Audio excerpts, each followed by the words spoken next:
तो ऐसी दशा में वो साधना से फिर दूर हो जाते हैं और बस केवल वो उस सिद्धि का प्रयोग ही करते रह जाते हैं। फिर एक समय आता है ना, वो उनका सिद्धि कार्य करना बंद कर देता। बात समझ रहे हैं आप? जी जी समझ रहे। तो मैं सिर्फ इतना कहूँगा भाई 3 से 4 साल आप हमारे 4 साल आप हमारे अनुसार बिताइए। जी जी ठीक है ना? जी जी। और अगर लंबे समय तक जुड़े रहेंगे तो ये समझिए कि हर 4 साल में मैं आपको एक सिद्धि प्रदान करता चला जाऊंगा। जी जी। ये जो सोशल मीडिया आप देखते हैं ना कि 3 साल में ये, 3 महीने में ये, 3 दिन में ये सिद्ध करिए, 1 दिन में ये सिद्ध करिए, 7 दिन में ये सिद्ध हो जाती है, 21 दिन में ये सिद्ध हो जाती है, 11 दिन में ये, कुछ होता नहीं ऐसा। जी ठीक है। हम जो बात कर रहे हैं आपसे, वो कोई अप्सरा, यक्षिणी, किन्नरी, गंधर्व, किन्नर, नाग की साधना की बात नहीं कर रहे हैं। जी जी। हम आपको ब्रह्मांडीय ऊर्जा से जोड़ने की बात कर रहे हैं। जी। तो हमारे निर्देश का पालन करने का मतलब यह है कि हमें प्रतिदिन कम से कम 8 घंटे की साधना चाहिए। जी। बात समझ रहे हैं? और अगर ज्यादा करते हैं तो वो आपके लिए लाभदायक होगा। जी। लेकिन इतना जरूरी है, वो समय आप कब निकालेंगे 24 घंटे में 8 घंटा, अब ये आप पे निर्भर करता है। और हमसे जुड़ने के बाद देखिए, कहने का मतलब होता है ये है कि साधक को ज्यादा से ज्यादा 6 घंटा सोना चाहिए। ठीक है। अगर दिन में 1 आध घंटे थकावट है, आप रेस्ट कर रहे हैं तो कोई दिक्कत नहीं, 7 घंटा निकाल दीजिए उधर और 8 घंटा इधर, 8 7 15 घंटा हो गया। जी जी। तो 5 और 4 9 घंटे बचे आपके। अब उस 9 घंटे में आप अपनी जिम्मेदारी, घरेलू जो वर्क है आपके, उसको पूरा करिए, कार्य है जी, और खुद की नित्य क्रिया इत्यादि के लिए। मतलब एकदम फिर आप ऐसे समझिए कि एक प्रकार से एकदम आप अपने समय में हो जाएंगे, पूर्ण रूप से आप अपने समय का स्वयं ही लाभ लेंगे, कोई दूसरे से आप अपने समय को शेयर नहीं कर पाएंगे। समझ रहे हैं ना बात को? जी जी जी। हाँ, तो ये 3 साल से 4 साल का समय आप दे दीजिए जी गुरु जी। हमारे निर्देश के अनुसार चलिए, फिर आपको किसी से कुछ करने की जरूरत नहीं होगी। जी जी। बस इतना ही करें गुरु जी। मतलब जिस आसन पे मैं बैठ के मतलब ध्यान करता हूँ, वहाँ से उठा के उसको अलग रख सकता हूँ कि नहीं? हाँ वैसे ही वैसे ही रहने पर बिल्ली उली आती है तो दिक्कत हो जाती है। नहीं, बिल्कुल रख सकते हैं आप। अच्छा अच्छा। ये तो जरूरी नहीं है गुरु जी, जिस रूम में हम कर रहे हैं उसी में सोना पड़ेगा, बगल के रूम में सो सकते हैं? कहीं भी सो सकते हैं जी। इससे कोई वो नहीं ना है? कोई दिक्कत नहीं है, लेकिन बस इतना है कि आपका थोड़ा सा एकांत अगर रहन सहन रहेगा तो ठीक रहेगा। अपना साधना भी वहीं करिए, वहीं रहिए। अगर ऐसी व्यवस्था बन जाती है ना तो ये अति उत्तम होगा। वही आपसे जानना चाहता हूँ। वो तो व्यवस्था में, इसीलिए मैं पूछा हूँ। अगर जिस रूम में मैं रह रहा हूँ उसी में अपनी साधना करूँ, उसी में मैं रहूँ। हाँ, बस यही तो ज्यादा उत्तम है जी।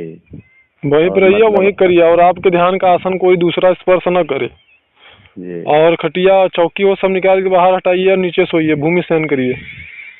जी। ठीक है जी। एकदम एक साधक की जैसा व्यवहार करिए। सबसे ज्यादा आवश्यक तो यह है कि सत्य बोलना शुरू कर दीजिए। बिल्कुल झूठ न बोल निकलिए, जुबान से निकले ना, ये ध्यान रखिए ज्यादा से ज्यादा। नहीं गुरुजी, तो बचपन से कोशिश करता हूँ कि कभी झूठ नहीं बोलूं, जो भी बोलता हूँ सत्य बोलता हूँ, सत्य के लिए ही मैं इतना परेशान हूँ। हाँ, तो बिल्कुल परेशान रहेंगे, लेकिन निश्चिंत रहिए आप। जी जी। सत्य से जो लाभ मिलेगा उसका आपने अभी सोचा भी नहीं होगा वो। जी। ठीक है जी जी। और कोई जानकारी चाहिए तो बताइए। ये पूछना था, अब आपसे बात करके मैं भूल जाता हूँ जहाँ क्या पूछूं क्या नहीं पूछूं। जी जी, यही बताना था। जहाँ गुरु जी ध्यान के बाद समय मतलब शरीर जो अपने आप हिल रहा है उसकी क्या मरी है? वो शरीर नहीं हिलता है, हमारी प्राणवायु क्रिया करती है तो हमें शरीर के हिलने की अनुभूति होती है। जी जी जी। ऐसा ही लग रहा है, आगे पीछे हो रहा है, अगल बगल। वो ऐसा कुछ नहीं है, वो हमारी प्राणवायु क्रिया करती है, हमारा सूक्ष्म शरीर में क्रिया हो रहा होता है जिसके कारण हमें हिलने की अनुभूति होती है। जी जी। समझ गए? अच्छा हाँ गुरु जी, ये मतलब भोजन तो मैं मांसाहारी लेता नहीं हूँ। सात्विक भोजन में लहसुन प्याज अगर खा सकता हूँ कि नहीं? देखिए, ऐसा है कि लहसुन प्याज शरीर के अनुसार प्रयोग करिए। जी जी, मतलब जितना उचित मात्रा मिल रहा है उतना ही, जो जितना शरीर मांग रहा है उतना ही चाहिए। हम नहीं, मतलब जैसे कि अगर आप लहसुन प्याज के बिना लगता है कि हमारा शरीर स्वस्थ रहेगा, हमें किसी प्रकार की दिक्कत नहीं होगी, तो आप मत खाइए। लेकिन अगर लगता है कि नहीं लहसुन प्याज लेना आवश्यक है, क्योंकि लहसुन बहुत ही अच्छा तत्व उसके अंदर पाया जाता है, तो फिर आप उसको लीजिए, उसके लिए कोई मनाही नहीं है। जी जी, ठीक लेकिन है। भोजन पूर्णतः सात्विक होना चाहिए जी, में तेल मसाला अटर पटर चटर इन सब चीजों से परहेज करिए। और खट्टा बिल्कुल खाने का प्रयास मत करिए। नहीं, खटाई तो मैं बचपन से नहीं खाता हूँ, वही मैं तो मुझे सख्त नफरत है। तो नींबू इत्यादि बिल्कुल प्रयोग मत करिए, और ये तेल मसालेदार अटर पटर कचौड़ी पूड़ी इन सब चीजों से परहेज करिए। अच्छा हाँ गुरुजी, पूछना था, ये नाखून उखून बड़ा, इसको मैं काट सकता हूँ ना? हाँ हाँ बिल्कुल, एकदम शुद्ध स्वच्छ रहना है, अपने आप को एकदम स्वच्छ रखना है, शुद्ध रखना है। जी जी, ठीक है जी, एकदम इसको साफ सफाई रखिए एकदम ढंग से। टॉयलेट भी जाइए तो पानी का प्रयोग करिए, ठीक है? जी जी, वो तो करता हूँ।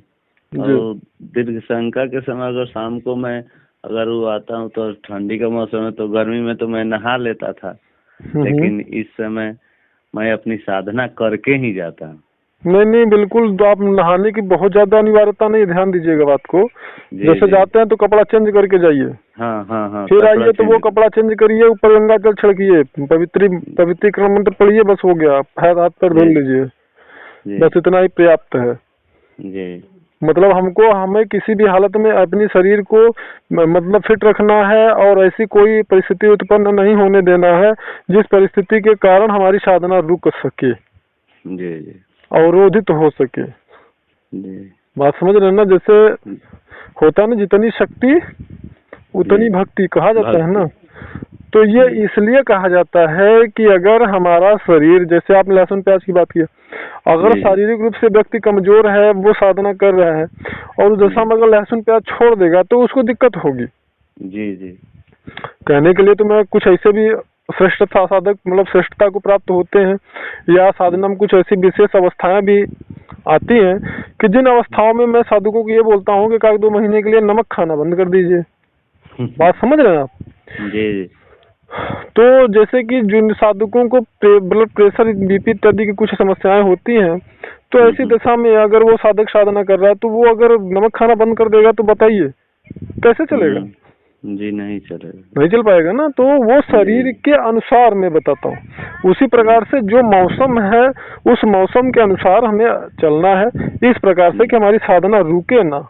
जी जी, ठीक है जी। अब ठंडी कड़ाके की ठंड पड़ रही है, अब आप सोचो कि नहीं मुझे नहा लेना है, बीमार पड़ गए 3 दिन साधना बंद, तो उस नहाने से फायदा क्या मिला आपको? जी कुछ हमें शुद्धता का ध्यान जरूर रखना है जी, लेकिन खुद मतलब अस्वस्थ नहीं हो जाना है। जी जी